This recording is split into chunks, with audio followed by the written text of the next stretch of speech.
Хэрэв миний 20 настай тэмүүлэн яг одоо надаас зөвлөгөө авахыг хүсвэл би юу гэж хэлэх байсан бэ? Энэ удаагийн дугаараараа би та бүхэнтэйгээ 20 настай өөртөө ямар зөвлөгөө авах байсан бэ? Юу хийвэл зүгээр вэ? Яах ёстой вэ? 20 настай дээр хүн юу мэдчих ёстой вэ гэдэг сэдвээр ярилцъя гэж бодлоо. Ингээд хамтдаа байгаарай. Hi, welcome back. Хөрөнгө оруулагч Тэмүүлэн байна.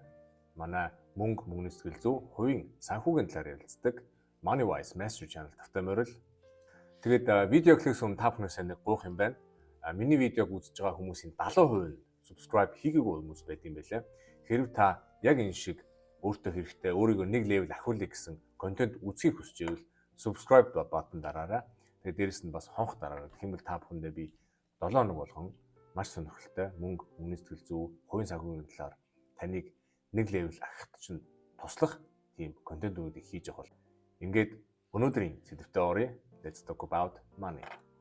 20 настайдаа мэдчихгүй явдаа гэх нэгдүгээр зүйл бол чамд нэг их цаг байхгүй.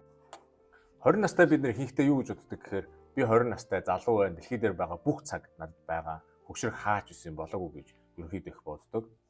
Тэгээд тэгж явах хугацаанд маш их цагийг үр бүтээлгүй өнгөрөөж. Ялангуяа хөрөнгө оруулалтын тал дээр. Яагаад тэгэхээр хөрөнгө оруулахад таны хамгийн том давуу тал чи юу гэхээр ерөөсөө цаг хугацаа. Хэрвээ та 20 настайдаа хөрөнгө оруулалт эхэлсэн бол 40 настайдаа 50 настайдаа сая доллартай болж болох нэ, 2 сая доллартай болж болох нэ. Тийм учраас цаг хугацаа гэдэг маш чухал. 20 настайдаа мэдж байхгүй явдаа гэх хоёрдугаар зүйл нь надаас ухаантай хүмүүс байдаг. За би тухайн үед 20 настайд юу гэж боддог байсан гэхээр би хамгийн ухаантай, надаас ухаантай хүн байхгүй, тий? Би ямар нэгэн шинэ юм сурах албагүй. Ингээл явж байхад болно. Яг тэгэхээр би залуу байна, цаг хугацаа байна, дараа нь сурч болно. Гэт маш хайнга явдаг байсан. Хэрэг та амжилтанд хүрэх гэж бодож ивэл өөрөөс ухаантай хүмүүсийг олж уулзаад тэгээд тэр хүмүүсийг яаж тийм амжилтанд хүрсэн юм бэ? Яагаад ингэж ийм амжилттай явсан бэ гэдгийг судалж үзээрэй. За 20 настайдаа мэдж байхгүй явдаа гэх 3 дахь зүйл нь болохоор хүмүүсээ санаа зовох. Хүмүүс үг гэх бол ингэ хэлжүүл яах вэ? Ийм юм хийчүүл хүмүүс наав юу гэж харах бол эсвэл ийм хоц өмсчүүл яах вэ ийх үл гэд хүмүүсээс санаа зов.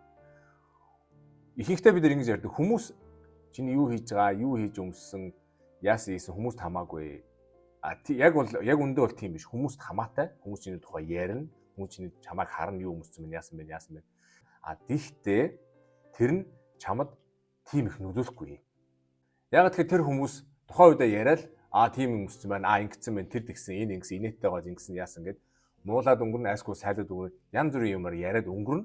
Тэгтээ тэр хүмүүс ч гэсэн өөр ингэсэн амьдралтай, чи ч гэсэн өөр ингэсэн амьдралтай. Тийм болохоор тэр хүмүүсийн амьдрал ингээс салаад тэр хүмүүс өөрийнхөө амьдралаар явна, 2 өдрийн дараа чиний тухай мартнаа. Тийм болохоор хүмүүс юу гэх нү, яах вэ, ийх бол гэж санаа зовох шаардлагагүй гэж 20 настайд өөртөө би хэлмээр байгаа. За дөрөвдүгüүрт нь 20 настайдаа мэдж яахгүй явдаа гэх 4 дахь зүйл нь болонгууд мөнгө чиний амьдралд шууд бусаар нөлөөлдөг.